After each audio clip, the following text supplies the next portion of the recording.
محترم سامعین و ناظرین،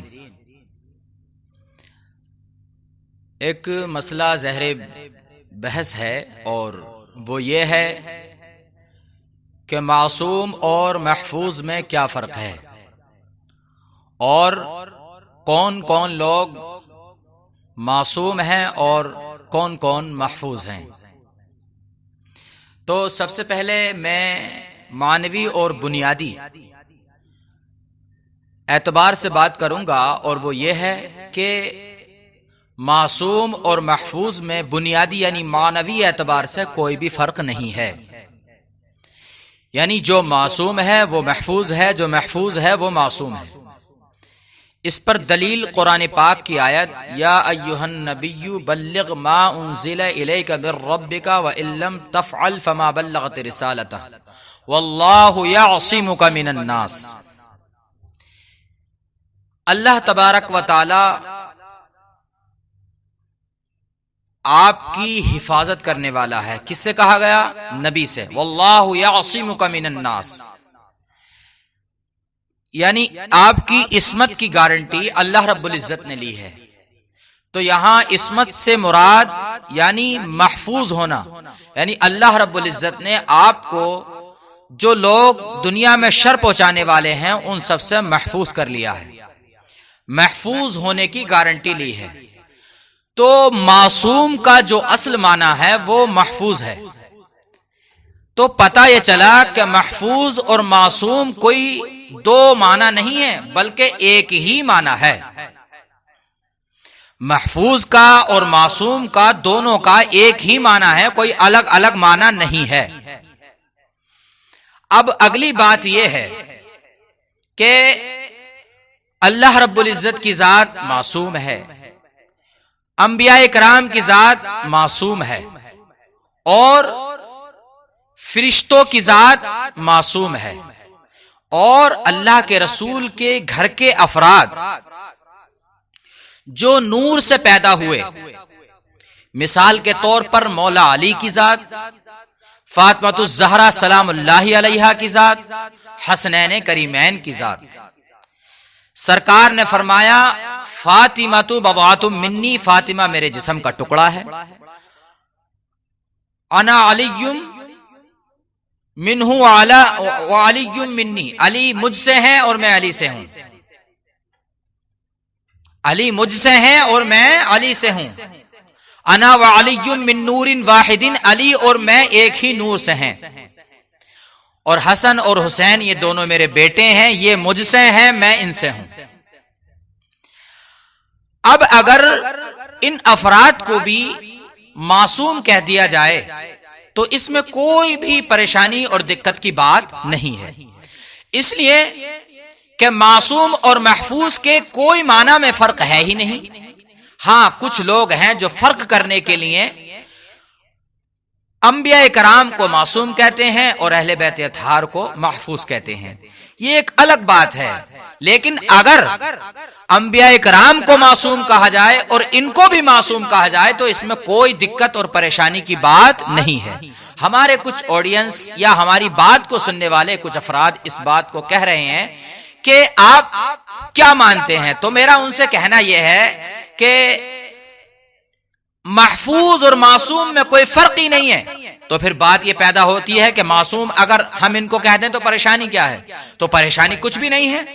ہاں صرف ایک فرق، اور وہ یہ ہے جو حضرت محبوب الہی نظام الدین اولیاء علیہ الرحمت و رضوان نے اپنی کتاب میں تحریر فرمایا، کیا کہ ان کی عصمت اور ان کی عصمت میں ایک فرق ہے، یعنی انبیاء کرام اور اہل بیت اطہار کی عصمت میں ایک فرق ہے۔ وہ کیا ہے؟ وہ کہتے ہیں کہ انبیاء کرام واجب العصمت ہیں اور اہل بیت اطہار جائز العصمت ہیں۔ اب واجب العصمت ہوں یا جائز العصمت ہوں یہ تو ایک اصطلاح ہوئی، ایک اصطلاح ہوئی فرق واضح کرنے کے لیے، لیکن چاہے کوئی واجب العصمت ہو یا جائز العصمت ہو وہ معصوم تو ہو گیا نا۔ معصومیت میں کوئی فرق نہیں پڑا۔ اور انما یرید اللہ لیذھب عنکم الرجس اہل البیت، اے اللہ کے گھر والوں تم سے اللہ تبارک و تعالیٰ نے ہر رجس کو دور کر دیا، ہر رجس کو دور کر دیا۔ اب رجس دور ہو گیا تو ظاہر سی بات ہے انسان معصوم ہو گیا۔ اچھا، ایک سوال یہ پیدا ہوتا ہے کہ ہم فرشتوں کو کس لیے معصوم کہتے ہیں؟ وجہ کیا ہے؟ یعنی معصوم کہنے کی وجہ کیا ہے؟ تو معصوم کہنے کی وجہ یہ ہے، تمام کتب میں یہ بات لکھی ہے کہ معصوم کہنے کی وجہ یہ ہے کہ وہ نور سے پیدا ہوئے ہیں، اللہ نے انہیں نور سے پیدا کیا ہے۔ تو جو نور سے پیدا ہو وہ معصوم ہے۔ تو اہل بیت اطہار بھی اللہ کے رسول اور اللہ کے نور سے پیدا ہیں۔ تو جب فرشتے نور سے پیدا ہونے کے بعد معصوم ہو سکتے ہیں تو اہل بیت اطہار بھی اللہ کے اور اللہ کے رسول سے نور سے پیدا ہو کر وہ بھی معصوم ہو جاتے ہیں۔ رہ گئی بات نفس کی کہ فرشتوں میں نفس نہیں ہوتا اور اہل بیت اطہار کے پاس نفس ہے، تو معصومیت ایسا کوئی ضروری نہیں کہ جس کے پاس نفس ہو وہ معصوم نہیں ہو سکتا۔ اگر یہ سوال اٹھایا جائے کہ نفس ہے پھر معصوم نہیں کہہ سکتے، تو پھر تمام انبیاء کرام کے پاس بھی نفس ہے، وہ کیوں معصوم ہے؟ تو پتا چلا کہ نفس کوئی چیز آڑے آنے والی نہیں ہے کہ اس کو آڑے لایا جائے اور یہ کہا جائے کہ صاحب یہ معصوم والی بات کہہ دی گئی۔ اچھا، جو لوگ یہ کہتے ہیں کہ اہل بیت اطہار محفوظ ہیں تو کیا وہ اہل سنت سے خارج ہیں؟ نہیں، ایسا نہیں ہے، اہل سنت سے خارج نہیں ہے۔ تو جو لوگ معصوم کہتے ہیں کیا وہ اہل سنت سے خارج ہیں؟ وہ بھی اہل سنت سے خارج نہیں ہے۔ بس ایک فرق جو ہمارے بزرگوں نے کیا ہے ہم اس کو کریں گے کہ انبیاء کرام کی عصمت جو ہے وہ واجب ہے اور اہل بیت اطہار کی جائز ہے۔ ہاں، اگلی بات جو ہے وہ قابل غور ہے کہ محفوظ کہہ کر جو ایک پہلو نکالا جاتا ہے کہ امکان خطا، اہل بیت اطہار کے لیے کہا جاتا ہے کہ خطا ممکن ہے اور وہاں پر خطا ممکن نہیں، تو ہم خطا ممکن والی بات کو بھی نہیں مانتے، اس لیے کہ جس کی گارنٹی اللہ رب العزت نے لے لی، جو نور سے پیدا ہوئے، جو اللہ کے رسول کے اجسام کے جز ہیں، ہم ان کے لیے امکان خطا بھی نہیں مانتے۔ اس لیے اگر امکان خطا مانا جائے تو پھر پہلو دوسرا نکلتا ہے۔ پہلو کیا نکلے گا کہ امکان خطا مانیں گے تو امکان خطا سے وقوع خطا لازم آئے گا۔ اس لیے کہ تمام منطق، فلسفے اور فقہ اور اصول فقہ کی بحثوں کو آپ اٹھا کر رکھ دیں، ہم اہل بیت اطہار کو معصوم کہہ سکتے ہیں، اس میں کوئی پریشانی کی بات نہیں ہے۔ بس وہ جو ہمارے بزرگوں نے فرق کیا ہے ہم اس کو رکھیں گے کہ وہ واجب العصمت ہے، یہ جائز العصمت ہے، لیکن ہاں معصوم کہنے میں کوئی پریشانی نہیں، محفوظ کہنے میں بھی کوئی پریشانی نہیں، مگر ہاں امکان خطا یہ کہنا اہل بیت اطہار کے لیے یہ غلط ہے، اس لیے کہ امکان خطا کے لیے لازم ہے وقوع خطا۔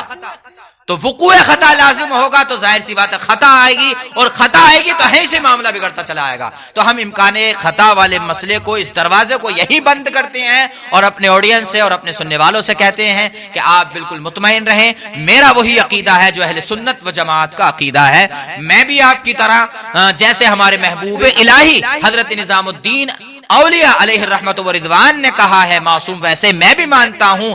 ان کی اتباع کرتے ہوئے اللہ تبارک و تعالی میری اس سعی جمیلہ کو قبول فرمائے، آمین۔ وآخر دعوانا ان الحمدللہ رب العالمین۔